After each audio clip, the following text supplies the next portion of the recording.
Hello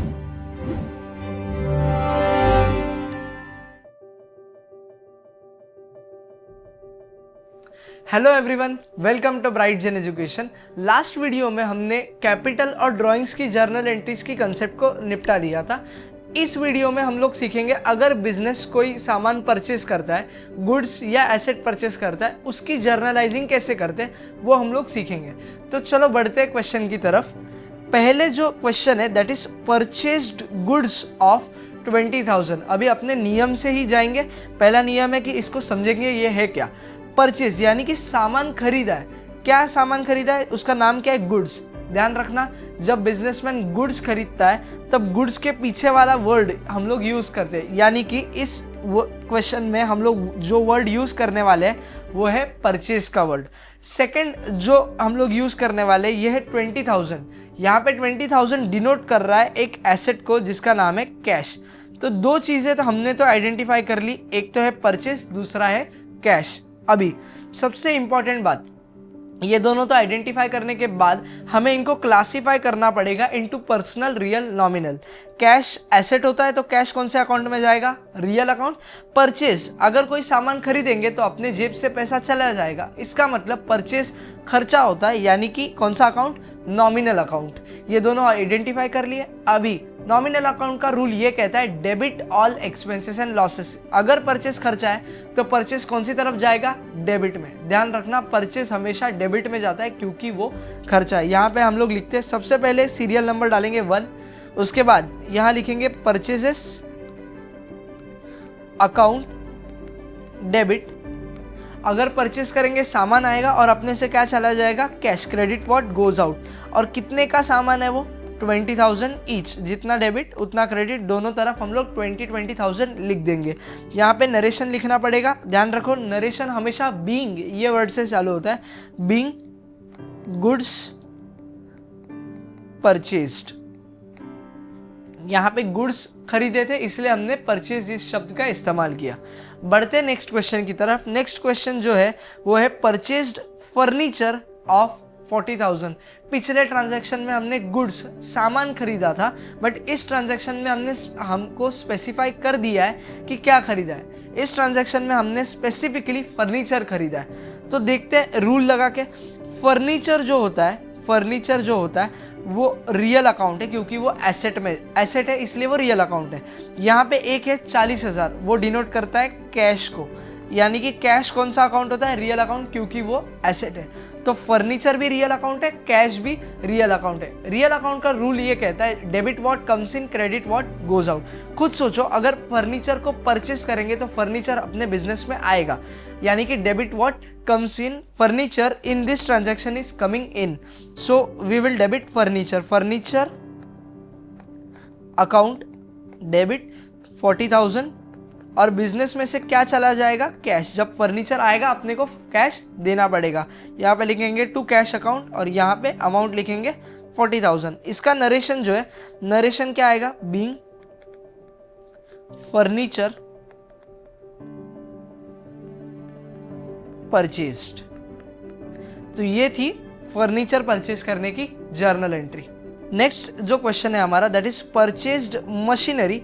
इस सम में हम लोग मशीनरी परचेस कर रहे हैं ऑफ 60,000। 60,000 रुपए की मशीनरी है फ्रॉम श्याम। ध्यान रखना, अगर ट्रांजैक्शन में परचेज या सेल के किसी इंसान का नाम आया, जैसे श्याम, राम, कुछ भी इंसान का नाम अगर आया परचेज सेल करते टाइम, ध्यान रखना ऐसी एंट्री को हम लोग बोलेंगे क्रेडिट ट्रांजैक्शन। क्रेडिट ट्रांजैक्शन यानी कि ऐसे ट्रांजैक्शंस जो हमने उधारी पे किए, यानी कि सामान तो खरीदा बट हो सकता है पैसे हम लोग आने वाले फ्यूचर में उसको दे देंगे। तो ऐसे एंट्रीज की हम लोग एंट्री कैसे करेंगे देखते हैं। सबसे पहले एक वर्ड जो हम लोग आइडेंटिफाई करने वाले दैट इज मशीनरी। मशीनरी खरीदा है, मशीनरी एसेट होता है, वो आएगा रियल अकाउंट के अंडर। और दूसरा जो टर्म है, दूसरा जो नाम है यहाँ पे वो है श्याम का। श्याम का जो नाम है वो इंसान है, इसलिए ये कौन से अकाउंट में आएगा, पर्सनल अकाउंट में। अभी सबसे इंपॉर्टेंट काम रियल अकाउंट और पर्सनल अकाउंट के रूल हमें अप्लाई करने हैं। मशीनरी परचेस कर रहे हैं यानी कि मशीनरी बिजनेस में आएगा, तो debit what comes in year in this transaction, machinery is coming in the business, so the entry will be, यहाँ पे हम लोग तीसरा सीरियल नंबर डालेंगे, यहाँ पे लिखेंगे मशीनरी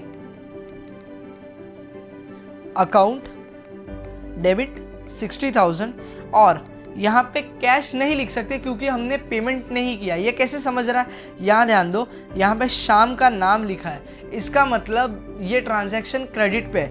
पहले 2 एंट्री में श्याम या किसी भी इंसान का नाम मिसिंग था, इसलिए हम लोग अज्यूम कर रहे थे कि ये जो ट्रांजैक्शन है वो कैश ट्रांजैक्शन है। यहाँ पे श्याम का नाम दिया है तो ये क्रेडिट ट्रांजैक्शन है। तो श्याम पर्सनल अकाउंट होता है, debit the receiver, credit the giver.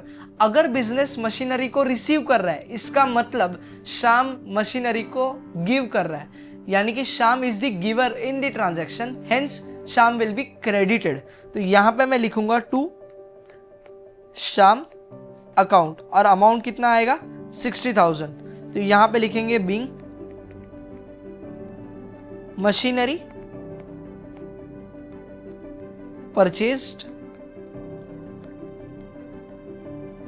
From Shyam, यानी कि श्याम से उधारी पे मशीनरी हमने खरीद ली। ओके, बढ़ते हैं नेक्स्ट क्वेश्चन की तरफ। नेक्स्ट क्वेश्चन जो है that is purchased goods of 80,000 from Mohan. यहाँ पे स्पेसिफाई नहीं किया है कौन सा सामान खरीदा है, फर्नीचर खरीदा है, लैंड खरीदा है, यहाँ पे खाली लिखा है गुड्स खरीदा है। तो जब गुड्स रहता है उसके पहले वाला शब्द दैट इज परचेज हम लोग इस्तेमाल करते हैं। और किससे खरीदा है, मोहन। अब तक आपको पता चल गया रहेगा कि अगर ट्रांजैक्शन में नाम आया तो वो उधारी पे है, यानी कि उसका पेमेंट नहीं हुआ है। तो इसकी एंट्री कैसे होगी, purchase account debit to Mohan account, और अमाउंट आएगी 80,000। चलो इसको हम लोग लिख देते हैं। यहां पे लिखेंगे फोर्थ, यहां पे लिखेंगे purchases account debit to Mohan account, ठीक है। और ये जो अमाउंट है ट्रांजैक्शन की कितनी है, 80,000 ईच, यानी कि डेबिट 80,000 और क्रेडिट में भी 80,000। इसका नरेशन क्या आएगा, being goods purchased from Mohan. I hope ये नरेशन लिखना आपको आ जाएगा। कुछ नहीं, इतना ध्यान रखो, हर एक नरेशन की शुरुआत बीइंग से होती है, उसके बाद आपको क्वेश्चन ही वहां पे सेंटेंस फ्रेम करके लगाना है। नेक्स्ट सीरियल नंबर है 5। देखते 5वां क्वेश्चन क्या है। 5वां क्वेश्चन है purchase goods of 75,000 from Ram on cash. अभी ये ट्रांजैक्शन में बच्चे कंफ्यूज होते हैं कि यहाँ पे राम भी है और कैश भी है। ध्यान रखो, अगर किसी नाम के बाद या पहले ऑन कैश लिखा है तो ये जो नाम है राम, ये हमारे लिए इररिलेवेंट हो जाएगा, क्योंकि राम ये जो नाम है ये हमें सिर्फ कंफ्यूज करने के लिए दिया है। एक्चुअल ट्रांजैक्शन जो हुआ है वो कैश बेसिस पे ही हुआ है। तो इसका एंट्री क्या आएगा, कैश ट्रांजैक्शन, परचेस करेंगे सामान, तो purchase account debit to cash account. चलो लिख देते हैं हम लोग। और अमाउंट कितनी है 75,000। यहां लिखेंगे purchases account debit to cash account, cash will go out from business, credit what goes out. और अमाउंट कितनी आएगी यहाँ पे 75,000 यहाँ पे लिखेंगे being goods purchased on cash, और किससे खरीदा था वो, फ्रॉम राम। आई होप ये सारा टॉपिक आपको अच्छे से क्लियर हो गया है। अगले वीडियोस में हम लोग और कॉन्सेप्ट्स जर्नल एंट्रीज की कवर करेंगे। Thank you.